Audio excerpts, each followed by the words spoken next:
ritardo, ma impegni familiari mi hanno trattenuto fino a poco fa. Allora, mi presento velocemente. Io sono in primo luogo mamma, e questo vabbè, insomma, è fondamentale. Poi sono insegnante di professione, sono entrata in ruolo quest'anno dopo 11 anni di precariato, dopo aver superato il famoso concorsone, e da più di 10 anni sono impegnata in amministrazione, nel senso che sono assessore all'istruzione e alla cultura del mio comune. Lorigia, che è un piccolo comune del Padovano, 7.000 abitanti, però insomma ha una sua storia, una sua caratteristica. Ovviamente come insegnante mi sono confrontata con il mondo della scuola a lungo, cogliendone i problemi, le criticità, e se stessimo qui a parlarne ovviamente non finiremo più, però non mi sembra il caso. Mi soffermo in realtà su un problema con cui mi sono confrontata personalmente all'interno di quest'anno scolastico e che mi ha permesso anche di conoscere Simonetta, nel senso che ho trovato in lei un riscontro aperto, insomma, a un confronto e una discussione. Mio figlio ha 4 anni e mezzo adesso, quindi era arrivato il momento l'anno scorso, a questo periodo, prima anzi, di scegliere la scuola in cui lui sarebbe stato inserito, la scuola dell'infanzia.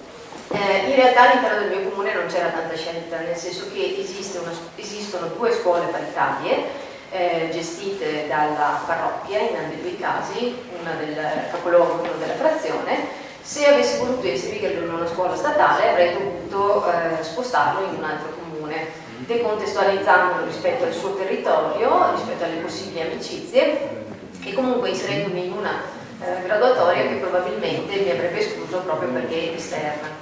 I vantaggi della scuola statale dal punto di vista economico ovviamente erano interessanti, nel senso che nella scuola statale si paga il servizio mensa, si paga il trasporto, ma nient'altro.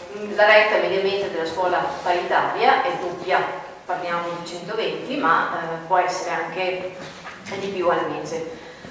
Senza problemi, insomma, ho deciso di adeguarmi alle condizioni del territorio e l'ho iscritto nella scuola paritaria. E ho trovato, al di là di qualsiasi impostazione ideologica, cattolica o meno, insomma, non c'era nessun presupposto e pregiudizio da questo punto di vista. Ho trovato una scuola molto preparata, una scuola attenta ai bisogni dei ragazzini, dei bambini e anche delle famiglie, cioè disponibile, insomma flessibile, ovviamente con tutti i suoi limiti, perché i limiti sono limiti soprattutto di carattere economico. Il problema in realtà poi si è sviluppato nel corso dell'anno, nel senso che io, facendo anche parte del comitato di gestione in quanto amministratore del territorio, sono stata chiamata a partecipare alle riunioni relative al bilancio, e nel corso del bilancio hanno evidenziato la criticità ormai terrificante in cui si trovavano. Una criticità che ha portato il parroco a porre l'opzione: noi qui chiudiamo. E la chiusura non è una cosa, sappiatelo, che interessa soltanto il comune di Lorigia, ma interessa tantissime altre realtà del nostro territorio. Allora, come comune, in sede di bilancio ho chiesto di intervenire in maniera più significativa. Noi fino all'anno scorso stanziavamo circa 78.000 euro per le 2 scuole. Da quest'anno abbiamo alzato, nonostante le difficoltà di bilancio che tutti sappiamo, abbiamo alzato a 100.000. Proprio per cercare di dare una risposta, soprattutto nei mesi di giugno e luglio, quando le scuole non hanno le rette, e poi a dicembre, quando c'è il momento della 13ª, giusto per capirsi, insomma, quelli sono i momenti più difficili. Allo stesso tempo però ho detto: adesso bisogna cercare di capire qual è il problema, nel senso che il problema può essere un problema di mala amministrazione, ma vi assicuro all'interno di questa scuola ci chiedono anche i bicchieri per fare le feste, bicchieri di plastica, quindi mi sembra che ci sia un'ottica di forte risparmio. E allora sono andata a vedere la normativa e ho detto: qua c'è qualcosa che non funziona.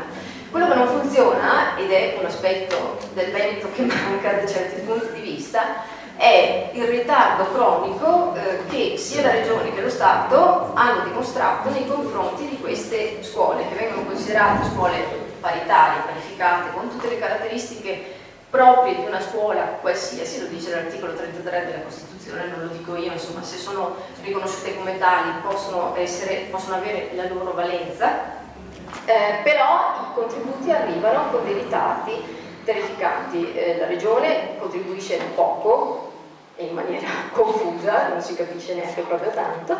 Lo Stato invece, adesso non sto a specificare i termini su cui invece abbiamo riflettuto un po' di più, lo Stato contribuisce, ha fatto dei notevoli tagli nel corso degli ultimi anni ovviamente, e questi tagli si sono accompagnati anche a un cronico ritardo, motivo per cui non c'è stata la capacità delle scuole di affrontare i momenti più difficili dell'anno. Ma perché questo è ulteriormente un problema e deve essere un problema che va affrontato nel nostro territorio? Perché il 65% dei bambini che vanno, il 65% delle scuole del Veneto, della scuola dell'infanzia del Veneto, è costituito da scuole paritarie. Ed è una tradizione, una specificità che è soltanto nostra, solo del Veneto, che nasce da una storia molto lunga, perché le prime scuole paritarie materne sono state istituite nel 1830 per volontà, insomma, di benefattori o di sacerdoti o congregazioni, e poi questa stabilità, insomma, si è mantenuta nel tempo, per cui il 65% delle scuole del Veneto ospita circa 91.000 bambini, la scuola statale ne ospita invece soltanto 48.000. Motivo per cui c'è il doppio dei bambini che vanno all'interno delle paritarie. Se noi le chiudiamo o se noi le mettiamo in forte difficoltà, rischiamo di trovarli per strada questi bambini, perché se non risponde la parrocchia in questo caso, il comune, e penso al mio comune, non ha assolutamente la capacità economica di dare vita a una struttura pari a quella che già esiste. Dall'altra parte, questo che vantaggi dà allo Stato, perché bisogna anche capirci in questi termini. Un bambino in Veneto costa allo Stato 2.523 euro, la media nazionale è di 4.274 euro all'anno. Se io vado in Val d'Aosta, regione autonoma, dove penso di trasferirmi da un po' perché sembra così, costa un bambino all'anno 5.836 euro. Eppure stiamo tutti nello stesso Stato. Allora noi facciamo risparmiare allo Stato Italia 520 milioni di euro all'anno e di 520 milioni non arriva praticamente nulla. Perché allora questa è una criticità, e io sarò abbastanza sintetica? È una criticità perché ovviamente se noi perdiamo queste risorse, che sono delle risorse che sono espressioni di una sussidiarietà che potrebbe funzionare, non abbiamo soluzioni alternative almeno al momento e corriamo dei rischi molto forti. Noi sappiamo che la scuola dell'infanzia non è obbligatoria, però l'Europa ci dice che è fondamentale per la formazione delle persone. Sappiate che in Inghilterra, per esempio in Danimarca, l'ultimo anno di materna è già obbligatorio. Gli obiettivi di Europa 2020 sono di ridurre la dispersione scolastica e di ridurre l'abbandono, questo perché ci permette di creare una società probabilmente più preparata per il futuro. Se noi non investiamo sulla scuola e sulla formazione fin da quando si è piccoli, corriamo dei rischi molto forti. A questo poi si aggiunge anche un altro fatto: negli ultimi anni, proprio perché la scuola paritaria costa un po' di più, e le famiglie appunto non hanno sempre le risorse perché siamo in tempo di crisi, circa il 5% dei bambini in meno frequenta la scuola materna. Questi bambini sono soprattutto bambini che vengono dalle classi più disagiate, quindi se vogliamo parlare di integrazione questo non mi sembra proprio il mezzo possibile. Basta, io concludo, è una riflessione molto breve ma una riflessione che si apre a tante altre riflessioni, l'importanza soprattutto di intervenire a breve e velocemente. Grazie.